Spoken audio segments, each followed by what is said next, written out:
Resident Evil has some big changes coming for fans of Rebecca Chambers, and I think we're about to see some huge updates to the character, as well as one of the biggest plot holes of this series fixed in the upcoming Resident Evil remakes. Capcom has always left us clues in each Resident Evil game to tease what's coming next. It's easy to write off every Easter egg as a simple reference, but sometimes it's actually Capcom hinting at their next move. I'll show you what I mean with RE9.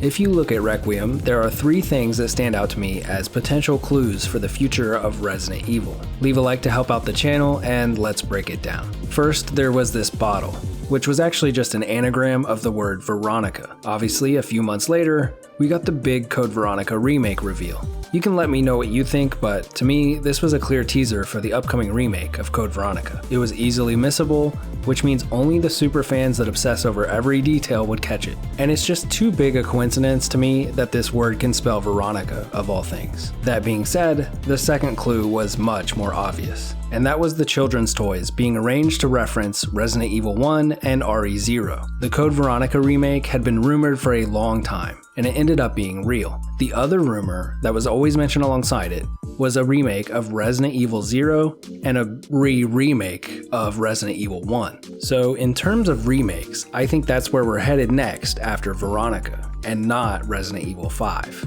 A lot of us were thinking that 5 was coming up next because it was set up at the end of RE4 Remake, but I think that game is still quite far away from happening.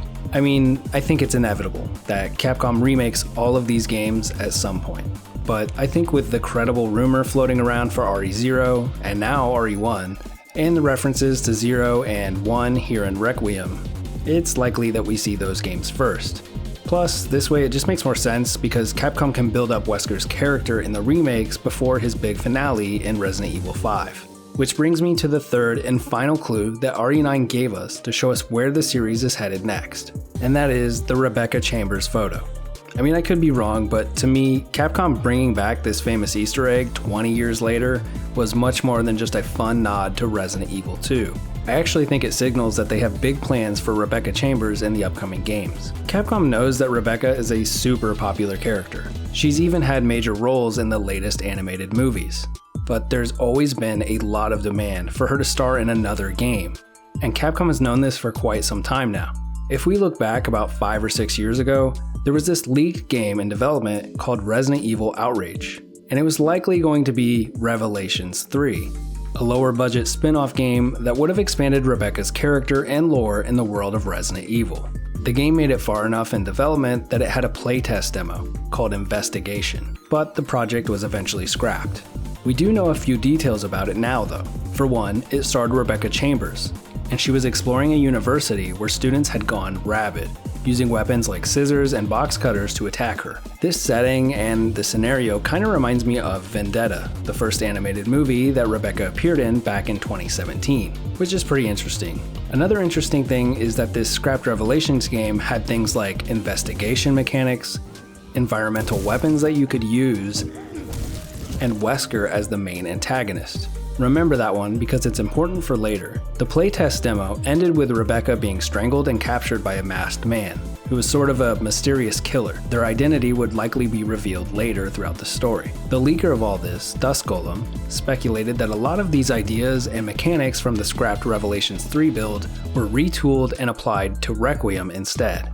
I think that makes a lot of sense, because Requiem did have kind of a half-baked investigation angle with Grace being an FBI analyst looking into her mom's death, and even inspecting items for clues sometimes. It had weapons that you could find laying around in the environment that were like a one-time use type deal, and the zombies were more human-like than ever, often attacking you with like random objects or weapons. It even kind of had Wesker. So what does all of that have to do with the photo that you find in RE9? Well, for the longest time, the RE2 Rebecca photo was just kind of a funny joke. It was just an Easter egg with some weird implications. Ones that left fans asking a lot of questions for many years, like, why did Wesker have that? The film was undeveloped, so does he even know that he had a photo of Rebecca? Well, in RE9, we found out that not only did he know what he had hidden away in his desk, but that dude had a copy of it too, and he used it as a bookmark in a book about Rebecca's most favorite thing, the medicinal benefits of herbs.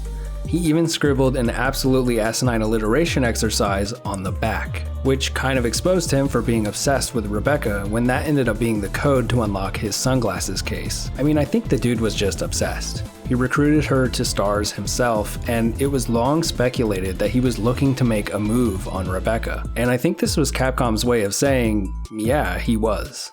I don't think he wanted to date her or that she had a crush on him or anything, though those theories are fun and definitely still possible. But I do think he was hoping to use her abilities in bioscience to benefit the darker side of his double life with Umbrella. Let's assume these remakes of 0 and 1 are coming. I think this is a huge opportunity for Capcom to fix the Rebecca Chambers problem. If you've ever played RE0 and RE1 Remake, then you know exactly what I'm talking about. Did you kill Enrico? Really? Yeah, like this. Rebecca! Don't move! I've always been with Umbrella. And stars were umbrellas. No, rather, my little piggies. You son of a bitch! No. Oh yes, dear. Just like this. Rebecca! Don't move. In 0, Rebecca survives an entire game, fighting off all sorts of Umbrella's monstrosities and even a tyrant, uncovering Wesker's dark past with Umbrella as she goes. But when she shows up in Resident Evil 1, it's like she forgot all of that happened. It's like her memory was wiped. Somebody sure knows how to get a deal. Most of the medical supplies here are from Umbrella. Umbrella? Don't you know? They're only the biggest taxpayers around here. They make most of these medicines right here. Homegrown in Raccoon City. Capcom has done a pretty great job of recontextualizing the events of the games that they remake. They often make changes to the story by rearranging things or putting a new spin on it to keep things fresh and interesting and hopefully improve them. Not only can they address this major plot hole in the remakes, but I also think it's the best place to finally explore the dynamic between Wesker and Rebecca that fans have been speculating on for over 20 years now. We all know that Barry is blackmailed to betray his friends in the first game, but what if in the new remake you play as Chris's story and it's Rebecca that betrays you? What if Wesker mode is canon? I mean, probably not, but something like that would be such a cool way to explain why Rebecca failed to mention anything to Chris when they meet up in RE1. It would be really cool to see if Wesker had any influence over her, or maybe they just do something different entirely. Either way, I just hope Capcom does something to explore Rebecca and Wesker's relationship. And with the clues that they've been dropping lately and the rumors that have been circulating for quite some time now, I just think that things are lining up to retell Wesker and Rebecca's stories in a really new and exciting way. I guess we'll have to wait for RE0 remake to see for sure, but we could even see clues for this in the upcoming Veronica remake because Wesker has a pretty big role in that. Wesker had a minor role in the original RE4 and Capcom did a pretty good job of expanding that for the remake. So I expect Veronica to do something similar and feature him quite a bit more. I've made videos about both the original Easter egg and the RE9 version. If you want to learn more about the history and fan theories between these two characters, check those out next. I want to give a quick shout out to my beautiful channel members. I kind of forgot to ever promote that I had memberships set up, but for just 99 cents, you too can be living it up in CapCap's Stars program, like our first member is right now.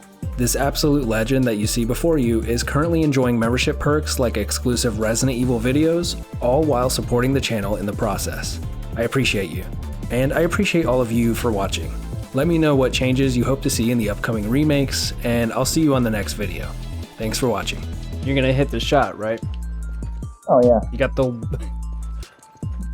No need to move closer. I like it. That's... My life's in your hands right now. I've got a pretty good grasp on this. Check this out, stream. Oh my